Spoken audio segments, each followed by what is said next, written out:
Sale Pérez de Acción Democrática y entra Luis Herrera Campos, representante de Copey, quien gobernó entre el 79 y el 84. Sigue adelante con la terminación de obras muy importantes, como la primera fase del Metro de Caracas, el Teatro Teresa Carreño, el Estadio Brígido Iriarte, el Parque Naciones Unidas. Estableció el programa básico de educación de 9 años, luego del cual los alumnos continúan con 2 años más, llamado de ciencias. Durante la mitad del periodo, los precios del petróleo superan los $30 el barril, cifra esta jamás imaginada. El país sigue gozando de las mieles de la bonanza. Absolutamente normal ver a los venezolanos de clase media y residentes con 2, 3 vehículos, apartamento o quinta en la ciudad y otro apartamento en la playa para pasar el fin de semana. No obstante, el mal manejo y la corrupción hacen que la presión por el incremento de la deuda externa produzca una de las más recordadas crisis bautizada como el Viernes Negro. En febrero de 1983, de donde salta el cambio de la moneda de 4.30 bolívares, cifra mantenida durante muchos años a niveles entre 12 y 15. Todo debido a una caída imparable de los precios del petróleo de 38 hasta $25 el barril. La presión de la banca internacional por el cobro de deuda externa por 13.000 millones de dólares y una fuga de divisas en los últimos meses calculada en 20.000 millones de dólares. Como consecuencia de todo este desorden se crea en el mismo año, en 1983, el famoso régimen de control diferencial, más conocido como RECADE, donde se establecieron diferentes tipos de cambio para la importación y exportación de todo tipo de bienes, con una gran diferencia a favor con relación a la tasa del mercado, dando lugar a la mayor corrupción que hasta ese momento se haya conocido en la historia de Venezuela. Se crearon empresas ficticias entre sí, donde se importaba o exportaba bienes que nunca salían o entraban al país, y donde pagando un dinero se conseguían todos los sellos que soportaban las operaciones.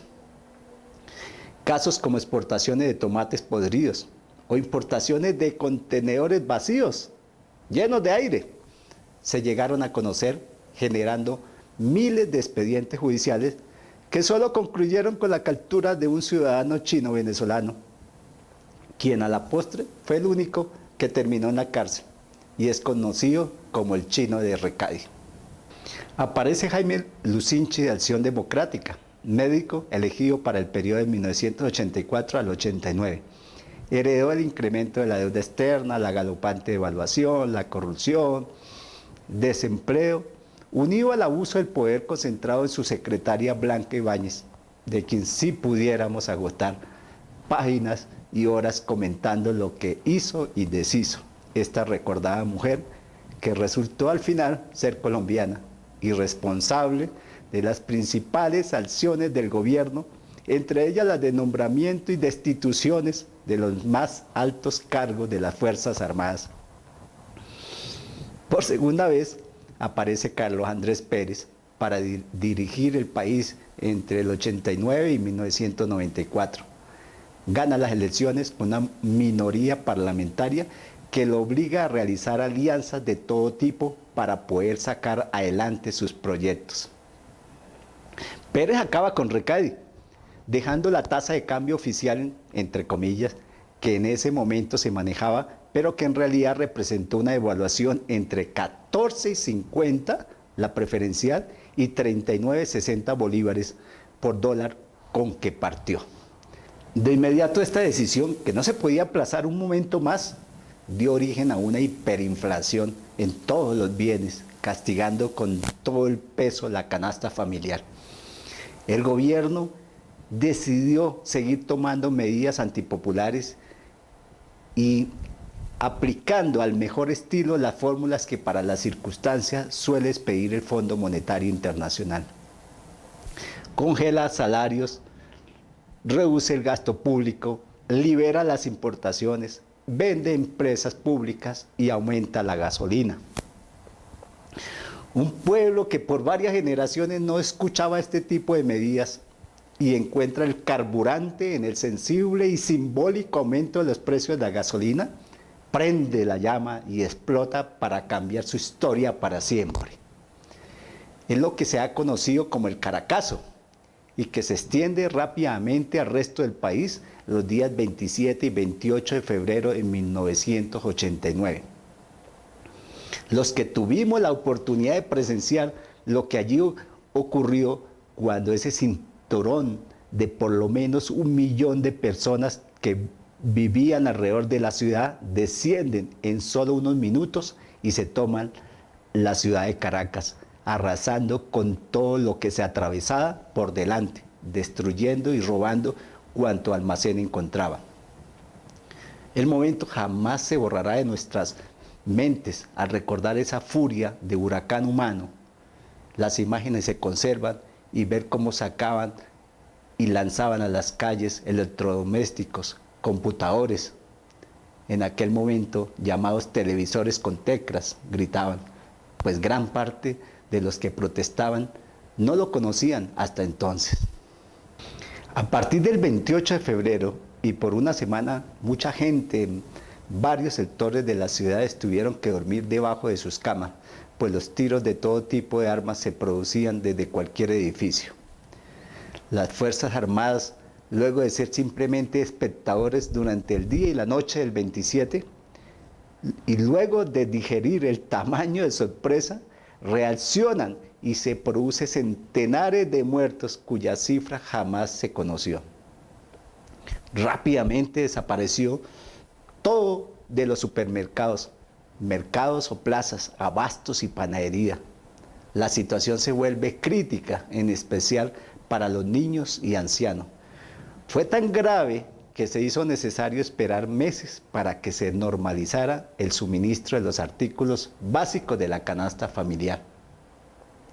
Finalmente, Carlos Andrés Pérez fue destituido por el Congreso en marzo de 1993 por cometer un error en el manejo de la partida secreta, caja chica o caja menor, con un monto jamás conocido y que el presidente de turno maneja a su discreción, donde utilizó entre 15 y 20 millones de dólares como apoyo a la presidencia de la señora Violeta Chamorro en Nicaragua.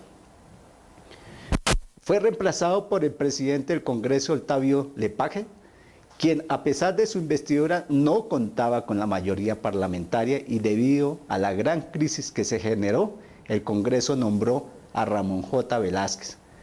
Para terminar el periodo constitucional, un hombre bastante mayor, intelectual y que su presencia generaba respeto.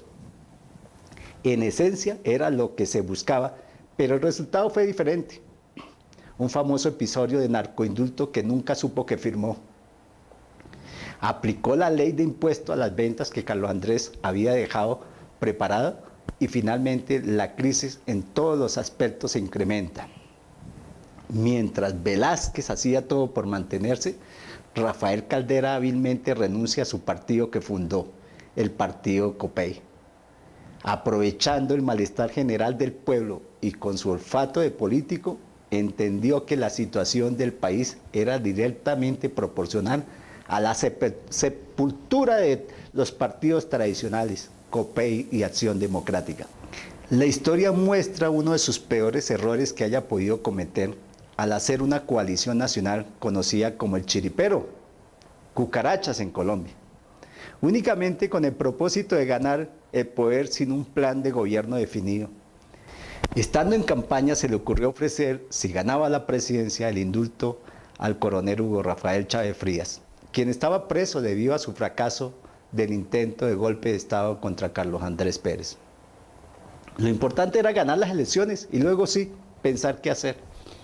Deja libre a Chávez y debido a los múltiples compromisos adquiridos con la coalición, nombró un gabinete integrando a comunistas, exguerrilleros, adecos, copellanos e intelectuales que pronto y unido a la edad avanzada y poca salud del presidente, se convierte en una anarquía que solo agravó los problemas del país. Libre Chávez y con un país consciente de las barbaridades que se habían cometido en una democracia que, si bien trajo desarrollo y riqueza, igualmente entendió que detrás de estos la corrupción y malos manejos habían llegado a sobreponer el límite de la tasa, que desbordada encontró el discurso de un Chávez que llega como redentor, prometiendo una lucha frontal contra la corrupción, contra la burocracia, contra la desigualdad. Para ello, y tal como aparece en entrevistas que concedió horas antes de su posesión a los principales medios de comunicación del mundo entero, prometió el respeto a la libre empresa, a la inversión extranjera, a la propiedad privada, al libre comercio, total respeto al derecho de información y de opinión. Comandante, déjeme hablarle sobre el miedo que usted genera en muchísimas personas. En el exterior hay gente que le tiene miedo. Usted sabe eso, ¿no? No sé por qué. Bueno, primero, dicen que no es demócrata. ¿Usted está dispuesto a entregar el poder después de 5 años? Claro que estoy dispuesto a entregarlo, no solamente después de 5 años, yo he dicho que incluso antes, porque nosotros vamos a proponer aquí una reforma constitucional, una transformación del sistema político para tener una democracia verdadera, mucho más auténtica. Si, por ejemplo, yo a los 2 años resulta que soy un fiasco, un fracaso, o cometo un delito, un hecho de corrupción o algo que justifique mi salida del poder antes de los 5 años, yo estaría dispuesto a hacerlo.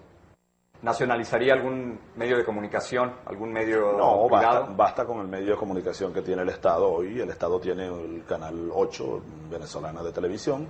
Hay que repotenciarlo, ponerlo a trabajar en función de la educación nacional, de los valores nacionales. Los demás canales, yo tengo las mejores relaciones con ellos, con los medios de comunicación, deben seguir siendo privados. Más bien estamos interesados en que se amplíen, se profundicen. ¿No hay intención de nacionalizar absolutamente nada?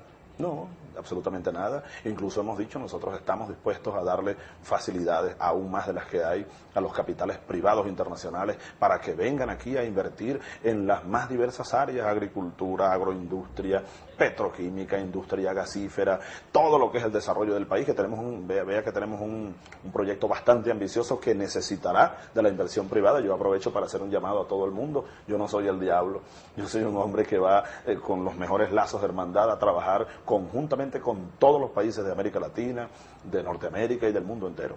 La última pregunta de Cuba es esta. Si para usted Cuba es una dictadura o no es una dictadura. Sí, es una dictadura. Sí, es una dictadura. Sí, pero no puedo yo condenar a Cuba.